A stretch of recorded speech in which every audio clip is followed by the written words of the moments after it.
Fake parole વાળાની તો આ વખતે હાલત ખરાબ થવાની છે, specially when we talk about OINP, AIP, AIP, કોઈ બી એક્સપ્રેસ એન્ટ્રી કે પીએનપી, કોઈ પણ પાથવે લઈ લો, એ બધામાં અત્યારે હાલત ખરાબ થવાની છે.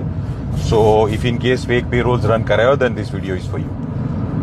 પ્રોબેબલી અત્યારના ટાઈમમાં most of the applicants are getting ઇન્ટરવ્યુઝમાં જો it is found that you were not working there or as there were some challenges, then get ready to get face serious consequences.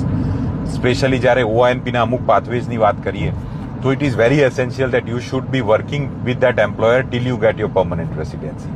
સો આ બધી ઇન્સાઇટ્સ હોવી જોઈએ તમારી પાસે. સો ના હોય ને કોઈ કન્સલ્ટન્ટે કે કોઈ એજન્ટે કે ગમે ત્યાંથી ફ્રેન્ડ ક્યાંકથી કોઈક રેફરન્સ લઈને તમે એક્સપિરિયન્સ તો બતાવી દીધું, પણ પીઆરનું રિફ્યુઝલ આવશે તો કેવું લાગશે? So please make sure that તમારા જે પણ ડાઉટ છે, તમારી જે પણ ક્વેરીઝ છે, જે પણ કન્સર્ન્સ છે, એ પ્રોફેશનલી તમે ક્લિયર કરો છો. ડોન્ટ ગો વિથ કમિટમેન્ટ્સ, હા જોઈ લઈશું, આ થઈ જશે, રિજેક્શન આવશે, કોઈ હાથ નથી પકડવાનો. સો મેક શ્યોર દેટ સ્ટાર્ટિંગમાં જ તમે બરાબર રીતે પ્લાન કરીને ચાલો છો, સ્ટ્રેટેજાઇઝ કરો છો તમારા ઇમિગ્રેશન ગોલ્સ. નહીં તો તકલીફ પડી શકે છે.